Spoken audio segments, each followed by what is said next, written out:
कहानी की शुरुआत गर्ग नाम के एक आदमी से होती है जो एक तूफान के दौरान अपनी प्रेग्नेंट बीवी को हॉस्पिटल लेकर आया था, जिसके ऊपर अभी अभी आसमान से बिजली गिरी थी। पर बदकिस्मती से डॉक्टर उसकी बीवी को बचा नहीं पाए और जब उसे ये खबर सुनाई गई तो गर्ग ने तुरंत ही अपने बच्चे के बारे में पूछा, जिस पर उसे बताया गया कि उसके बेटे का जन्म समय से पहले ही हो गया, जिसके चलते वो एल्बिनिज्म नाम की एक बीमारी के साथ पैदा हुआ था। और जब गर्ग अपने बेटे को देखने के लिए मैटरनिटी वार्ड में गया तो उसने देखा कि उसके बेटे के शरीर पर कोई भी बाल नहीं था और साथ ही उसका पूरा शरीर एकदम सफेद पड़ा था। ये देखकर वो तुरंत रोने लग गया और उसने इस बच्चे को अपनाने से साफ इनकार कर दिया। इसी के चलते वो बच्चा अपने दादा के पास बड़ा हुआ, पर एक दिन अचानक उसके दादा की भी मौत हो गई, जिसके बाद पुलिस इस मामले की तहकीकात करने उस घर में पहुंची, जहां उन्हें पता चला कि उस घर की बेसमेंट में एक नौजवान लड़का मौजूद है। और इसीलिए शेरिफ सिडग ने शहर के अनाथालय की डायरेक्टर जेसी को बुलाया। पुलिस का मानना था कि जेरेमी नाम के इस लड़के को बेसमेंट में इसलिए रखा गया था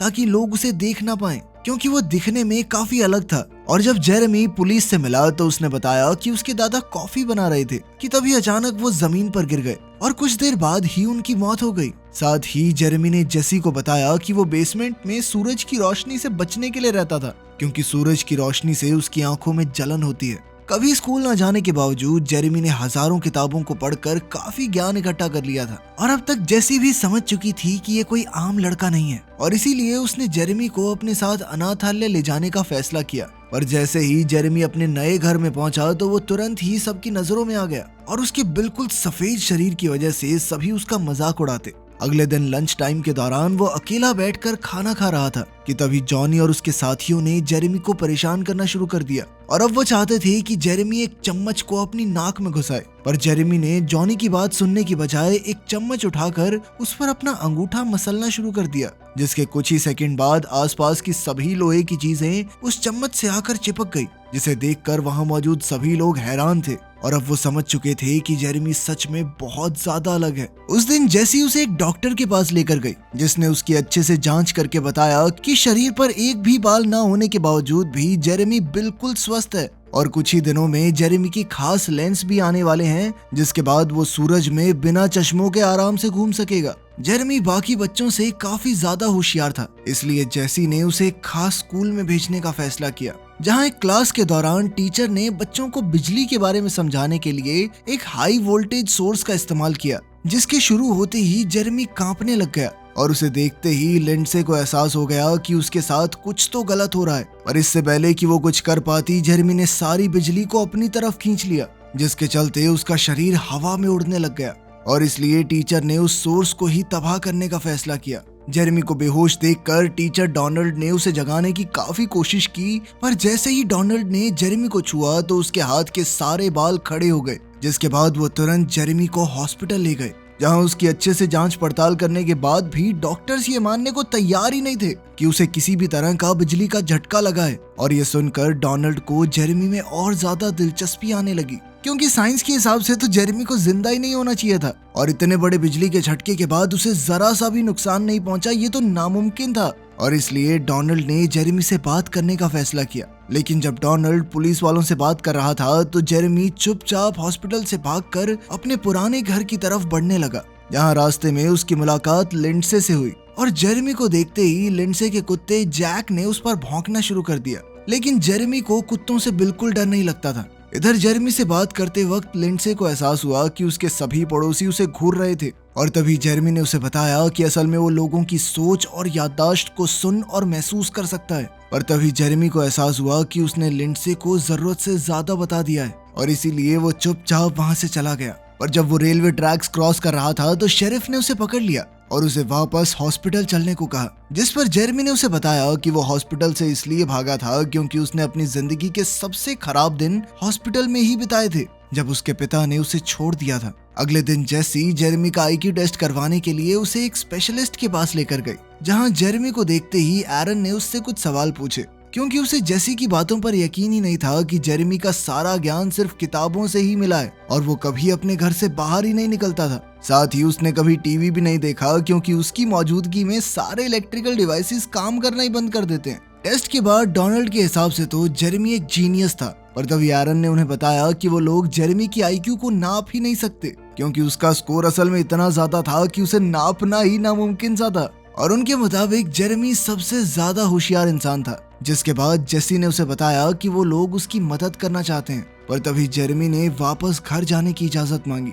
लेकिन जेसी ने उसे बताया कि तुम्हारे दादा का घर तो बिकने वाला है, वो बैंक के पास गिरवी पड़ा था और अब किश्त भरने वाला कोई है नहीं। और ये सुनते ही जेरेमी काफी उदास हो गया। और तभी अचानक उस कमरे में मौजूद लाइट्स जगमगाने लगी, और ये तब तक चला जब तक कमरे की लाइट नहीं चली गई। जिसके बाद जेरेमी स्कूल बस पकड़कर वापस अनाथालय चला गया। हफ्ते के आखिर में छुट्टी वाले दिन बच्चों को कैंपिंग के लिए ले जाया गया, जहाँ हर बार की तरह जेरेमी चुपचाप कोने में अकेला बैठा हुआ था। उसे अकेला देखकर शेरिफ उससे बात करने चला गया, जिसके बाद वो तुरंत ही समझ गया कि ये बेचारा लड़का खुश तो नहीं है यहाँ पे। उस रात आसमान में बादल छाए हुए थे और थोड़ी ही देर में बारिश होने के पूरे आसार थे, जिस पर जेरेमी ने बताया कि बारिश के दौरान उसे हमेशा ऐसा महसूस होता है मानो वो उसी का एक हिस्सा हो। वो बारिश की हर बूंद को अच्छे से महसूस कर पाता है और मानो बिजली तो उसकी ही तरफ आ रही हो। साथ ही उसने बताया कि उसकी दादी हमेशा ये कहती थी कि बिजली भगवान बनाते हैं, पर वो आज तक ये बात समझ नहीं पाया कि आखिर भगवान ने उस रात उसकी माँ को क्यों छीना। जिस पर शेरिफ ने उससे पूछा कि आखिर उसे कैसे पता चला कि उसकी माँ की मौत बिजली की वजह से हुई थी। जिस पर जेरेमी ने उसे बताया कि उसे अपने पैदा होने से पहले की चीजें भी याद हैं। अगली सुबह जेरेमी काफी जल्दी उठकर नेचर को पहली बार महसूस करने के लिए जंगल में पहुंच गया, जहाँ कई सारी छिपकलियां तुरंत ही उसके पास आ गई और उन्हीं में से एक उसके हाथ पर आकर बैठ गई। पर जैसे ही जॉनी और मिच वहां आए तो सभी जानवर तुरंत वहां से भाग गए। असल में वो दोनों जंगल में शिकार कर रहे थे, पर जब उन्होंने निहत्थे और कमजोर जेरेमी को देखा तो जॉनी ने तुरंत ही उस पर बंदूक तान दी। जिसके बाद मिच ने अपने दोस्त को रोकने की काफी कोशिश की, पर जॉनी इसके लिए तैयार नहीं था। पर जैसे ही वो गोली चलाने वाला था तभी उन लोगों को पास से एक और गोली की आवाज आई, जिसके बाद वो सभी तुरंत उस तरफ भागे। जहाँ पहुंचकर उन्होंने देखा कि डेप्यूटी हार्ली ने अभी अभी एक हिरन का शिकार किया था और वो बेचारा हिरन अपनी आखिरी सांसें ले रहा था। जैसे ही जेरेमी ने उस हिरन की आंखों में देखा तो वो उस बेजुबान जानवर के दर्द को महसूस कर पा रहा था। तभी हार्ली ने उससे हिरन को दूर करने की कोशिश की, पर जेरेमी ने उसका हाथ पकड़कर हिरन का सारा दर्द हार्ली को ट्रांसफर कर दिया। जिसके बाद हार्ली जमीन पर लेटकर चिल्लाने लग गया और ये देखते ही जॉनी के पास अब जेरेमी को गोली मारने की एक वजह थी और उसने तुरंत ही अपनी बंदूक जेरेमी के ऊपर तान दी। लेकिन फिर ऐन वक्त पर मिच ने बंदूक को आसमान की तरफ मोड़कर जेरेमी को बचा लिया और अचानक गोली की आवाज से घबराकर जेरेमी ने भी हार्ली को छोड़ दिया। इसके बाद जेरेमी को प्रिंसिपल ऑफिस ले जाया गया, जहाँ उन्होंने उससे पूछा कि आखिर हार्ली को एक हार्ट अटैक के चलते हॉस्पिटल में क्यों ले जाया गया है। जिस पर जेरेमी का कहना था कि हार्ली को एहसास नहीं था कि आखिर उसने उस बेजुबान हिरन के साथ क्या किया है और उसने तो बस उस हिरन का दर्द हार्ली को महसूस करवाया है। पर शेरिफ को इस बात पर भरोसा नहीं था और इसीलिए वो जेसी को कमरे में जेरेमी के साथ अकेला छोड़कर बाहर चला गया। जिसके बाद जेरेमी ने उसे बताया कि वो वहाँ नहीं रहना चाहता, क्योंकि वहाँ मौजूद किसी भी इंसान में थोड़ी सी भी इंसानियत नहीं है और वो ये सब अच्छे से महसूस कर सकता है। साथ ही उसने बताया कि मैं जानता हूँ कि तुम मेरी दोस्त होने का बस नाटक कर रही हो, क्योंकि असली दोस्त किसी दूसरे को उसकी मर्जी के खिलाफ यूं रोक कर नहीं रखते। और जैसे ही जेरेमी को गुस्सा आया तो कमरे में मौजूद सभी शीशे टुकड़े टुकड़े हो गए। उधर जब शेरिफ घर पहुंचा तो उसकी मुलाकात डॉक्टर ड्वेन से हुई, जो वहां उसकी बीमार बीवी का चेकअप करने आया था। और चेकअप के बाद उसने शेरिफ को बताया कि उसके पास इस बात का कोई जवाब नहीं है कि आखिर एमा जिंदा कैसे थी, क्योंकि उसकी हालत के हिसाब से तो उसे महीनों पहले मर जाना चाहिए था और इसीलिए ड्वेन ने उसे जल्द से जल्द हॉस्पिटल में भर्ती करने की सलाह दी। मगर शेरिफ इसके लिए बिल्कुल तैयार नहीं था, क्योंकि उसे लगता था कि अगर एमा होश में होती तो वो अपने आखिरी दिन अपने घर में ही बिताना पसंद करती। उस रात जब जेरेमी कैंटीन में अकेला बैठा हुआ था तो डोनाल्ड उससे मिलने के लिए आया और उसने जेरेमी को ये समझाने की कोशिश की कि वो बाकी लोगों से अलग है, क्योंकि जब से उसने जेरेमी को छुआ था तब से उसके अंदर अलग ही जोश आ गया था, मानो वो वापस से 18 का हो गया हो। और इसीलिए उसने जेरेमी से पूछा कि क्या उसने कभी एल्बर्ट आइंस्टाइन की आफ्टर लाइफ थ्योरी के बारे में पढ़ा था, जिसके मुताबिक एनर्जी को बनाया या खत्म नहीं किया जा सकता, वो सिर्फ अपना रूप बदलती है। और साथ ही अगर इंसान अपने दिमाग को 100% इस्तेमाल कर ले तो वो एनर्जी की फॉर्म में बदल जाएगा और उसे शरीर की जरूरत ही नहीं पड़ेगी। और अब डोनाल्ड का मानना था कि जेरेमी की माँ के साथ हुए हादसे की वजह से जेरेमी का दिमाग इस लेवल तक पहुंच गया है जहां तक आज तक कोई दूसरा इंसान नहीं पहुंच पाया। और अब डोनाल्ड को जेरेमी के लिए डर लगने लगा था, क्योंकि उसे सारा ज्ञान सिर्फ किताबों के जरिए मिला था, पर वो ये नहीं जानता और समझता था कि इंसान क्या क्या गलत कर सकते हैं। और साथ ही साइंटिस्ट का मानना था कि जेरेमी के लेवल तक पहुंचने के लिए इंसानों को हजारों साल लगेंगे अभी, और इसीलिए डोनाल्ड उसे इस दुनिया के हिसाब से ढलने में उसकी मदद करना चाहता था। जिसके बाद उसने जेरेमी के साथ हाथ मिलाया और एक बार फिर से उसके शरीर के सारे बाल खड़े हो गए। उधर जेरेमी भी पहली बार किसी इंसान को छू रहा था, क्योंकि अभी तक तो सभी लोग उसे छूने से डरते ही थे। कुछ दिनों बाद शेरिफ डेप्यूटी हार्ली से मिलने के लिए उसके घर गया, जहां उसने देखा कि हार्ली ने अपने सभी हथियार हटा दिए थे। और इस बारे में जब शेरिफ ने हार्ली से पूछा तो उसने बताया कि जिस दिन उसने हिरन का शिकार किया था तो जेरेमी ने उसका हाथ पकड़कर उसे हिरन के दर्द को महसूस करवाया, जिसके बाद उसका पूरा शरीर कांपने लग गया। और ये उसकी जिंदगी का सबसे डरावना और दर्दनाक एक्सपीरियंस था। उसे ऐसा महसूस हो रहा था मानो उसकी मौत हो रही हो, और उस एहसास के बाद वो अब किसी को जान से मारने के बारे में सोच तक नहीं सकता। उसकी सारी बात सुनने के बाद शेरिफ ने जेरेमी से मिलने का फैसला किया, जिसके बाद वो जेसी से परमिशन लेकर जेरेमी को अपने घर इस उम्मीद से ले गया कि वो उसकी बीवी की कुछ मदद कर सके। खैर, शेरिफ के घर पहुंचकर जेरेमी ने एमा के सर पर हाथ रखा ताकि वो उसके दिमाग में चल रही बातों को समझ सके। जिसके बाद उसने शेरिफ को बताया कि उसकी बीवी तब तक अपना शरीर नहीं छोड़ सकती जब तक उसे विश्वास नहीं हो जाता कि उसके जाने के बाद उसका बेटा और पति आराम से रह पाएंगे। असल में शेरिफ ने कई सालों से अपने बेटे से बात नहीं की थी और उसके मुताबिक ये चीज सिर्फ उसके परिवार के लोगों को ही पता थी। पर जब जेरेमी ने उसके बेटे स्टीव की बचपन की एक और चीज बताना शुरू किया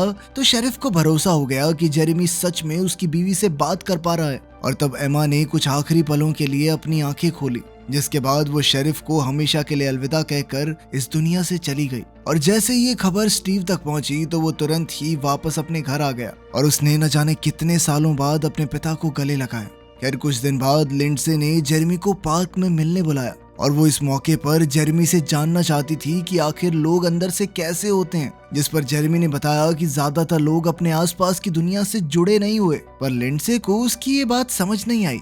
इस पर जेरेमी ने उसे समझाया कि तुम्हारी कोई गलती नहीं है। असल में इंसानी दिमाग एक लिमिट तक ही सोच सकता है, और इसी के चलते लोग ये नहीं समझ पाते थे कि इस दुनिया में मौजूद हर एक जिंदा चीज किसी न किसी तरीके से जुड़ी हुई है। और इसी चीज को साबित करने के लिए उसने लिंडसे का हाथ पकड़ लिया, जिसके बाद वो दोनों एक दूसरे के मन को पढ़ पा रहे थे।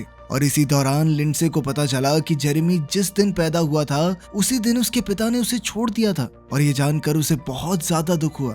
एक दूसरे को पूरी तरह जानकर वो काफी करीब आ गए, और तभी अचानक से लिंडसे के पिता ने उन्हें देख लिया और वो जेरेमी पर चिल्लाने लगे। ये देखकर जेसी तुरंत ही जेरेमी को बचाने के लिए वहां पहुंच गई, पर जाने से पहले लिंडसे के पिता ने जेरेमी को उसकी बेटी से दूर रहने की धमकी दी। इतना कुछ झेलने के बाद जेरेमी ने उस शहर से दूर जाने का फैसला किया, पर जाने से पहले वो एक आखिरी बार बास्केटबॉल कोर्ट में गया, जहाँ एक बार फिर से उसका सामना जॉनी और उसके साथियों से हुआ। जिस दौरान जब उसने जॉनी को छुआ तो उसे जॉनी की एक बहुत दर्दनाक याद के बारे में पता चला। असल में जॉनी ने बचपन में अपने सौतेले बाप से बहुत मार खाई थी, और इसी के चलते वो बड़ा होते हुए एक गुस्सैल लड़का बना। पर जब जेरेमी ने उसे इस हादसे के बारे में बताया तो जॉनी ने गुस्से में उसके कपड़े उतार कर उसे गंदे पानी में फेंक दिया। और जब जेरेमी वापस खड़ा हुआ तो सभी लोहे की चीजें अचानक उसकी तरफ खींचने लगी, और तभी अचानक उसके ऊपर बिजली आकर गिरी, जिसके चलते सभी लोग डर गए थे। अचानक बिजली के जमीन पर गिरने की वजह से वो सभी लोग नीचे गिर चुके थे। सबके उठने के बाद भी जब जॉनी जमीन पर ही पड़ा रहा तो वो सभी उसे देखकर थोड़ा घबरा गए। जॉनी के दिल की धड़कन रुक चुकी थी, मगर जेरेमी ने अपने शरीर के इस्तेमाल से जॉनी को कुछ बिजली के झटके दिए, जिससे वो वापस होश में आ गया। इसके बाद जेरेमी वापस अपने पुराने घर में आ गया, जहाँ सबसे पहले वो बेसमेंट में गया। कुछ देर बाद जेसी भी वहां पहुंची और उसने देखा कि बेसमेंट में मौजूद सारी किताबें गायब थी और जेरेमी वहां पर चुपचाप बैठा हुआ था। और तभी जेसी ने उसे बताया कि जब उसने पहली बार उसे देखा था तो वो तुरंत ही समझ गई थी कि वो कोई आम बच्चा नहीं है, और साथ ही उसने जेरेमी से वादा किया कि अगर वो उस पर भरोसा करेगा तो वो उसके जीने के लिए एक अच्छी जगह ढूंढने में उसकी मदद करेगी। जल्द ही डोनाल्ड भी वहां पहुंच गया, और जैसे ही वो गाड़ी की तरफ बढ़े तो उनका सामना हार्ली और शेरिफ से हुआ, जो वहां जेरेमी को लेने आए थे। और जब उसने जेसी और डोनाल्ड से पूछा कि आखिर वो जेरेमी के साथ क्या करने वाले हैं तो वो तुरंत ही समझ गया कि वो दोनों उसे वापस अनाथ आश्रम नहीं भेजना चाहते, और उनकी मदद करने के लिए शेरिफ ने हार्ली से वापस चलने को कहा। पर हार्ली ये करने को तैयार नहीं था, और उसने तुरंत ही हेडक्वार्टर्स तक मैसेज पहुंचाने के लिए अपना वॉकी टॉकी निकाल लिया, पर शेरिफ ने उससे उसका रेडियो छीनकर हवा में फेंक दिया। जिसके बाद जेरेमी सभी को अलविदा कहकर तेजी से खेतों की तरफ भागने लगा और तभी अचानक से बिजली आकर सीधा जेरेमी से टकरा गई। पर इसके बावजूद भी वो लगातार भागता रहा और देखते ही देखते गायब हो गया। ये सब देखकर वो चारों समझ गए थे कि जेरेमी उन्हें छोड़कर किसी बेहतर जगह पर चला गया है। अब उसका दिमाग इतना विकसित हो चुका था कि उसे इस दुनिया में रहने के लिए शरीर की जरूरत नहीं थी। वीडियो पसंद आई तो लाइक कर देना, चैनल को सब्सक्राइब कर लेना। मिलते हैं अगली वीडियो में।